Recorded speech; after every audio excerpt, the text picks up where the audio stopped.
شب خواجہ کرنے کے بعد اسی محفل کے اندر میں اعلان کرتا ہوں اس بات کا کہ مجھے اگر دونوں جہانوں کی تمام نعمتیں بھی دے دی جائیں تو وہ ایک جملہ جو میرے سائیں کی زبان سے شب خواجہ کی محفل میں جاری ہوا، ان کی موجودگی میں، بالذات موجودگی میں اسے دہراتا ہوں کہ میرے حضرت نے فرمایا کہ میں نے جو شجر لگایا ہے حیدرآباد کی دھرتی پر، حیدرآباد کی سرزمین میں نے جو شجر لگایا ہے، آپ حضرات اگر اس شجر کی کسی شاخ اور ٹہنی کو پکڑیں گے تو میں آپ کو بشارت دیتا ہوں کہ وہ شاخ اور ٹہنی پکڑنے والا یعنی کسی بھی طرح سے اس شجر سے جڑنے والا فیض اور نفع سے محروم نہیں رہے گا، اسے فیض بھی ملے گا، نفع بھی ملے گا اور اسے خیرات بھی نصیب ہوگی۔ یہ بشارت میرے پاس موجود تھی، اس لیے میں نے دائرہ روحانیہ اسلامیہ کی بنیاد رکھی۔ اس میں حکمت یہ تھی کہ جو لوگ بہت زیادہ وقت نہ دے سکیں اور بہت زیادہ ٹائم نہ دے سکیں لیکن ان کے دل میں محبت ہو، ان کے دل میں رغبت ہو، ان کے دل میں چاہت ہو، تو قانونی تقاضوں کو پورا کرتے ہوئے ایک ایسے ادارے کی بنیاد رکھ دی جائے جو اسی لگائے ہوئے شجر کی چھاؤں میں جیے، اسی شجر کے پھل سے اسے خوراک اور خیرات ملے اور اسی شجر کے چھاؤں میں، اسی شجر کے سایہ میں رہ کر اس ادارے کے اندر داخلہ یا تعلق یا وابستگی اختیار کرنے والا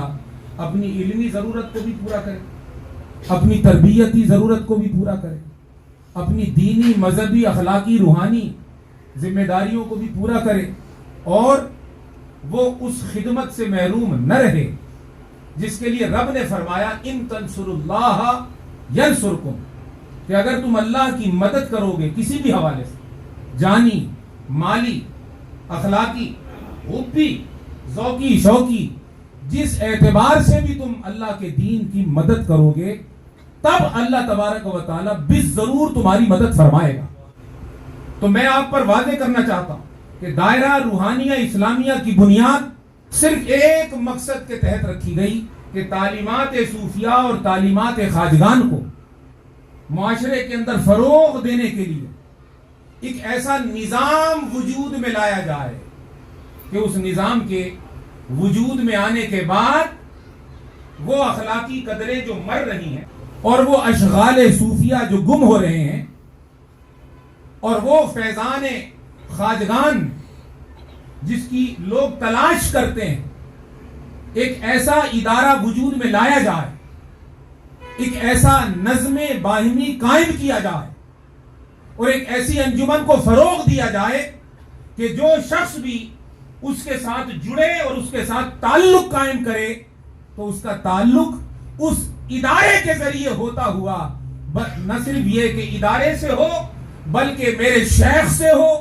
اور شیخ کے سلسلے سے درجہ بدرجہ اوپر مشائخ سے ہوتا ہوا براہ راست حضرت خواجہ معین الدین چشتی اجمیری کی ذات سے ہو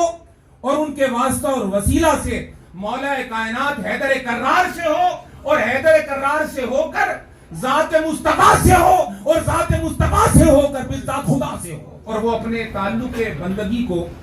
مضبوط ہوتا ہوا محسوس کرے۔ لہذا ہم سب کے لیے مبارک ہے کہ آج دوپہر کو میں نے حضرت کی خدمت میں یہ عرض پیش کی کہ حضور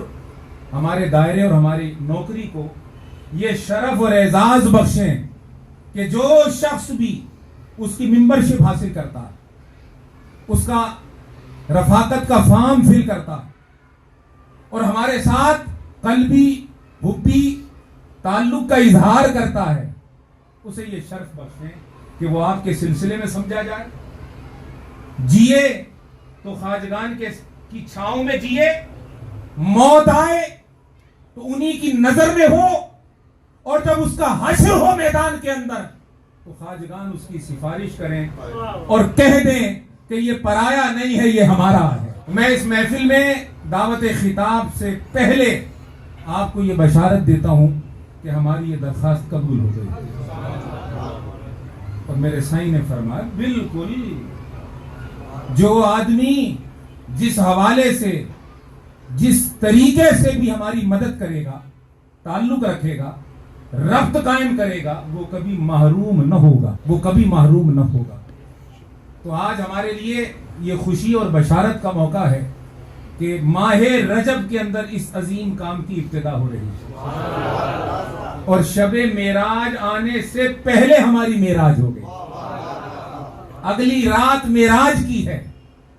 اس سے پہلی رات ہمیں یہی ملاقات کی نصیب ہو رہی ہے۔ صراط الذین انعمت علیہم،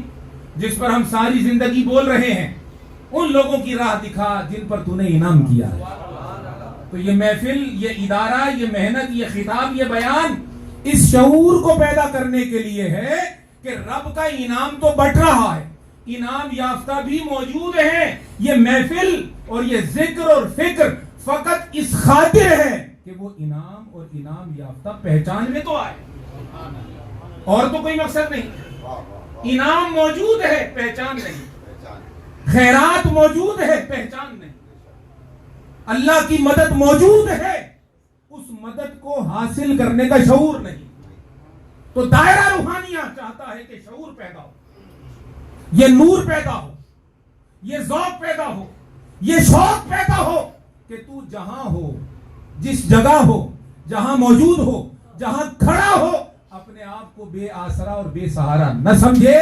تجھے تیرا شعور بتائے وَهُوَ مَعَكُمْ أَيْنَمَا كُنْتُمْ، وہ تمہارے ساتھ ہوتا ہے تم جہاں بھی ہوتے ہو۔ جب یہ شعور تجھے مل جائے گا، تو دنیا میں ہو تنہا نہ ہوگا، وہ تیرے ساتھ ہوگا۔ تو مر رہا ہوگا، تنہا نہ ہوگا، وہ تیرے ساتھ ہوگا۔ تو قبر میں جائے گا، تو تنہا نہ ہوگا، وہ تیرے ساتھ ہوگا۔ اور اگر ہم ادارہ بنائیں اور کتاب پڑھیں اس کے اندر، تو ہمارے پاس یہ شعور ہو کہ ہم کتاب میں کتاب کو نہیں، صاحب کتاب کو دیکھیں۔ ہم اگر کسی کو جوڑ کر اس کو کتاب کی طرف لائیں تو وہ قطب الدین بختیار کاکی رحمت اللہ علیہ اور بابا فرید الدین گنج شکر کے درمیان جو تعلق تھا، اس کی سنت کو ادا کرے کہ فرید کتاب پڑھ رہا ہے، کتاب پڑھ رہا ہے، مگر جب انعام یافتہ سامنے آیا قطب الدین بختیار کاکی رحمت اللہ علیہ اور نگاہ فرید الدین پر پڑی اور وہ کتاب پڑھ رہے تھے، اور نافع نام تھا کتاب کا، نفع دینے والی، تو آپ نے فرمایا فرید کیا پڑھ رہے ہو؟ عرض کی حضور نافع پڑھ رہا ہوں۔ فرید نے عرض کی نافع پڑھ رہا ہوں۔ قطب الدین بختیار کاکی رحمت اللہ علیہ نے فرمایا اچھا یہ نافع آپ کو نفع دے گی، یہ کتاب نافع آپ کو نفع دے گی؟ اب یہ جو جواب ہے یہ دائرہ روحانیہ کی بنیاد ہے۔ اب جو جواب ہے یہ فکر صوفیہ کی بنیاد ہے۔ اب جو جواب ہے وہ ہمارا درد ہے، ہمارا مشن ہے، ہماری منزل ہے، ہماری جستجو اور آرزو ہے۔ فرمانے لگے حضور یہ نافع ہمیں نفع نہ دے گی، نفع تو آپ کی ذات دے گی، نفع تو آپ کی ذات دے گی۔ بس اب یہاں سے دو سوچیں جنم لیتی ہیں، جو کتاب پر اڑ جائے وہ انمتا سے پھسل گیا، اور جو کتاب کے ہوتے ہوئے صاحب کتاب کو پا کر کتاب کی طرف نہیں صاحب کتاب کی طرف آ جائے، وہ پھر خواجہ ہو جاتا ہے، بختیار ہو جاتا ہے، بابا ہو جاتا ہے، نظام ہو جاتا ہے۔ بس یہ فرق ہے، اس کو ذہن میں رہنا چاہیے۔ باقی ہمارا کسی سے ٹکراؤ اور اختلاف نہیں، کسی سے تضاد اور اختلاف نہیں، سب کا احترام، سب کی عزت، سب کی قدر، اور سب کے لیے دعوت حق اور دعوت محبت۔ جو جہاں رہے خوش رہے، کسی سے اناد اور تضاد نہیں، بس ایک درد دل ہے، ایک ذوق ہے، ایک شوق ہے، جس کو صوفیاء نے کہا فقیرانہ آئے صدا کر چلے، فقیرانہ آئے صدا کر چلے، میاں خوش رہو دعا کر چلے۔ جو قبول نہ کرے اور کتاب پر ضد کرے، کہا دعا کر چلے۔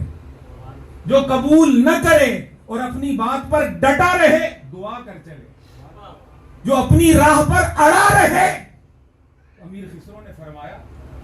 امیر خسرو رحمت اللہ علیہ فرماتے ہیں کہ من راست سجدہ کردم بر سمت کج گلائے۔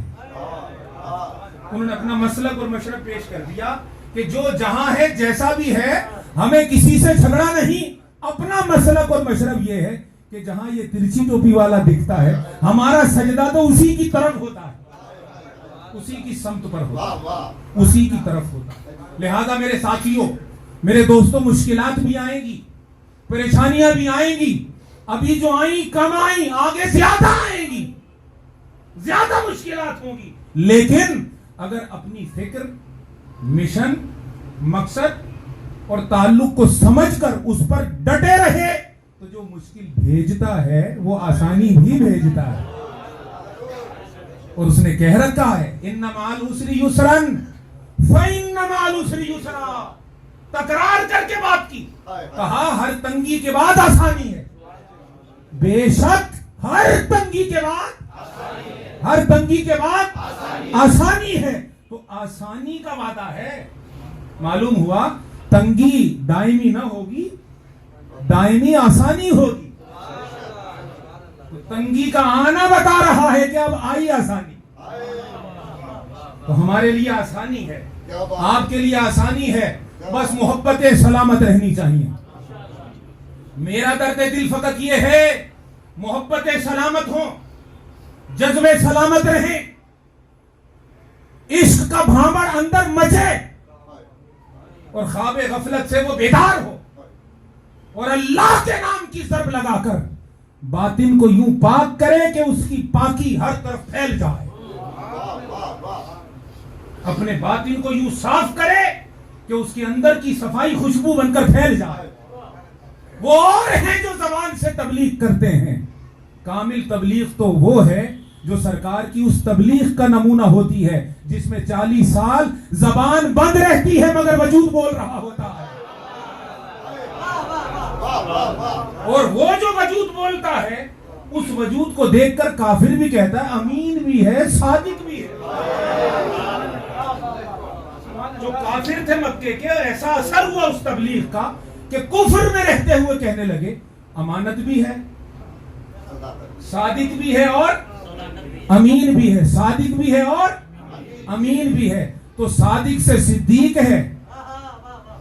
اور امانت سے وہ امانتیں ہیں جس میں نبی نے فرمایا اے علی میری امانتیں لے کر بستر اوڑھ کر سو جاؤ, امانتیں دے کر صبح مدینے آ جاؤ.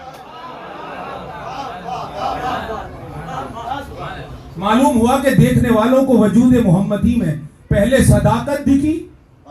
پھر امانت دکھی. تو بات تو واضح ہو گئی کہ صداقت بھی محمد کی خیرات ہے, امانت بھی محمد کی خیرات ہے. بس تو اپنے وجود کو اتنا کامل کر کے زبان نہ چلے, تیرے وجود کا اظہار جب ہو اور اس میں محمد ہو تو پھر لوگ تجھ میں صداقت بھی دیکھیں گے اور تجھ میں امانت بھی دیکھیں گے. جھگڑا ختم ہو جائے گا اور ہر جگہ تو وجد کی کیفیت میں پکار رہا ہوگا جو ثنا خاں حضرات اور قوال حضرات پکارتے ہیں, اور اس پر پھر کیف ہوتا ہے اور وجد ہوتا ہے. تو میں ان کلمات کی اور اس خیرات کی تصدیق در تصدیق چاہوں گا, اور ہر وقت اصلاح کا طالب بن کر اور نوکر بن کر سر جھکا کر اور اپنی نیاز میں, اپنی انکساری میں ترقی کا خواستگار رہتے ہوئے اسی التجا پر بات کو ختم کروں گا کہ جن آقاؤں نے نوکری دی ہے وہ سنبھال بھی کریں گے, اور میرے نفس کو اور شیطان کو اور فتنہ دنیا جو کہ حملہ آور ہوتا ہے اس سے بچا کر جب یہاں تک لے آئے ہیں تو انشاءاللہ تعالی پار بھی لگائیں گے.